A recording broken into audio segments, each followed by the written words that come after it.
অদিতি আজ এসেছে college street জংশনের আদি মোহনীমোহন কালজিলালে।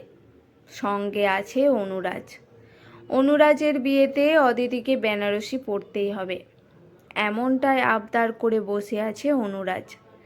বেনারসিটা যাতে নিজে পছন্দ করে নিতে পারে সেই জন্যই অদিতিকে সঙ্গে করে নিয়ে এসেছে।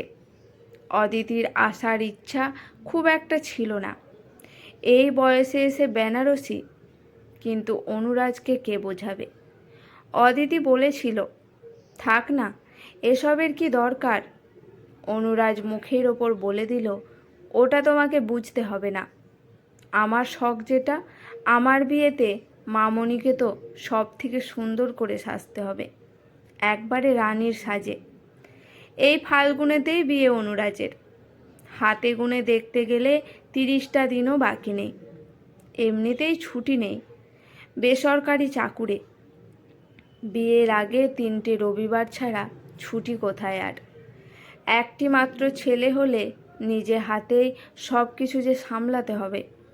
তবে আজ রবিবার নয়, আজ কেনাকাটার করার জন্যই অফিস ছুটি নিয়েছে অনুরাজ। কেনাকাটা করতে শুধু অদিতি আর অনুরাজ এসেছে তা নয়, পরমাও আসবে। পরমা মানে অনুরাজের হবু স্ত্রী। অনুরাজের সাথে পরমার সম্পর্কটা 5 বছরের। পরমা চেয়েছিল বিয়েটা আরও 1 বছর দেরি করে করতে। অনুরাজ রাজি হয়নি। অনুরাজ পরমাকে বলে বসলো, বিয়ে যখন করবই তখন 1 বছর দেরি করে লাভ কি। 1 বছর দেরি করে বিয়ে করা মানে সংসার জীবনটা 1 বছর কমে পাওয়া। বাড়িতে এমনিতেই আমরা দুজন, বিয়েটা হয়ে গেলে আমাদের সংখ্যাটাও বেড়ে যাবে। অনুরাজের কথাতে অদ্বিতীয় সম্মতি জানিয়ে বলে, অনুরাজ ঠিকই বলেছে, কেন দেরি করবি বলতো মা। পরমা আর অমত করেনি। 5 বছরের সম্পর্কটাকে এক ছাদের নিচে প্রতিষ্ঠিত করতে এই বিয়ের আয়োজন। এই ফাল্গুনেতেই ওদের বিয়ে। বিয়ের কেনাকাটা, বিশেষত শাড়ির ব্যাপারে অনুরাজ আর কতটুকুই বোঝে। এসব ব্যাপারে মেয়েরা অনেক বেশি অভিজ্ঞ। তাছাড়া যার জন্য শাড়ি কেনা হবে সে নিজে পছন্দ করে দিলে সুবিধাটা বেশি হয় তাতে। তাই পরমাকেও ডেকেছে অনুরাজ। পরমা পৌঁছানোর আগেই অদিতিকে নিয়ে অনুরাজ পৌঁছে গিয়েছে দোকানে। পরমা অফিস থেকে বেরিয়ে 5:30টার মধ্যে চলে আসবে বলেছে।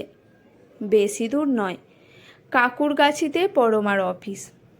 ওখান থেকেই পরমা আসবে কলেজ স্ট্রিটে। পরমা অনুরাজকে বলেই দিয়েছিল, তুমি মাকে নিয়ে গিয়ে ততক্ষণে মায়ের শাড়িটা পছন্দ করে কিনে নিও, আমি আর তার মধ্যেই চলে আসব। যাই হোক, অদিতি নেড়ে চেড়ে দেখছে বেনারসিগুলো। অনুরাজ বলে বসলো, দাদা একটু গর্জাস দেখে দেখান, এমন একটা বেনারসি দেখান যাতে যেন বেশ নজর কাড়া হয়। অদিতি শুনে বলল, না না, বেশি গর্জাস দেখাতে হবে না, আমি বিধবা মানুষ, তাই লাইট কালারের ওপরে দেখান।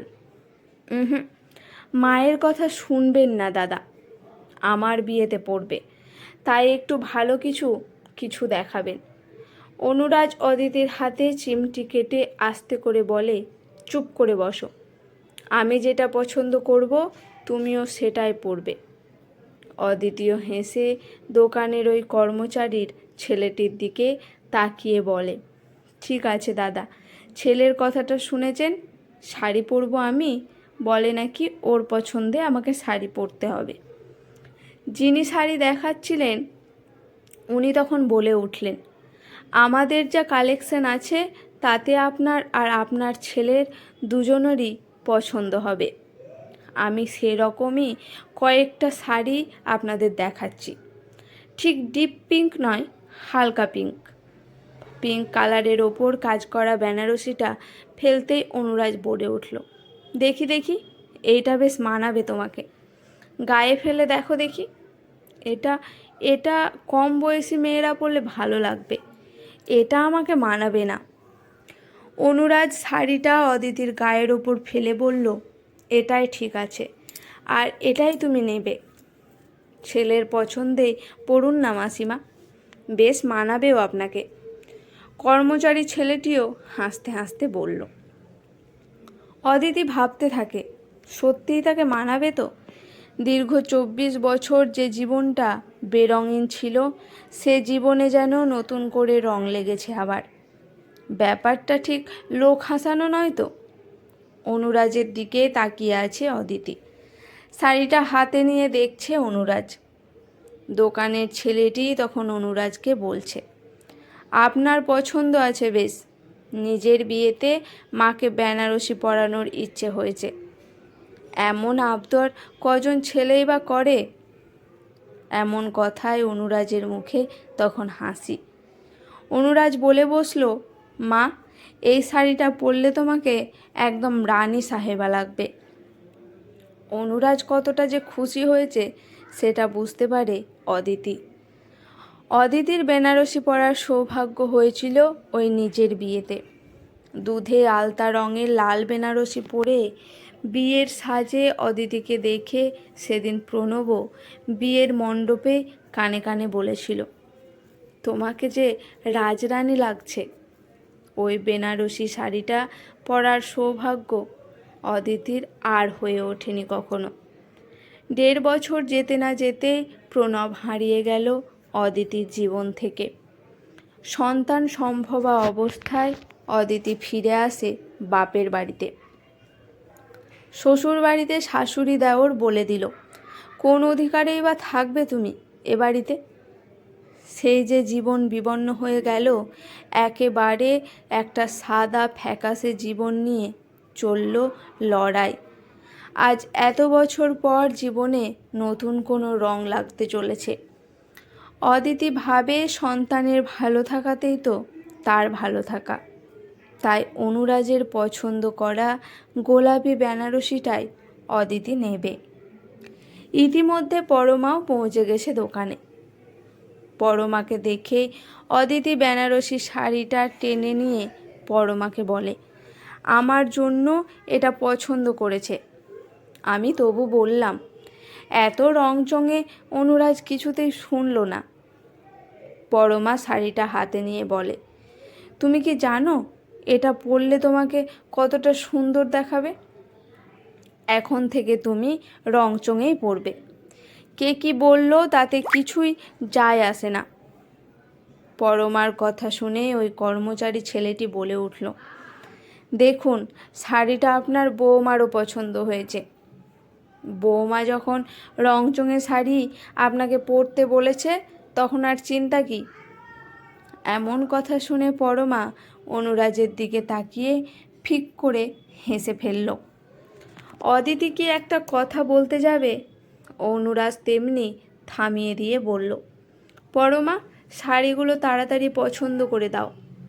এখানে বেশি দেরি করলে আর হবে না। বাইরে থেকে টুকিটাকি জিনিস কেনার এখনও অনেক বাকি আছে।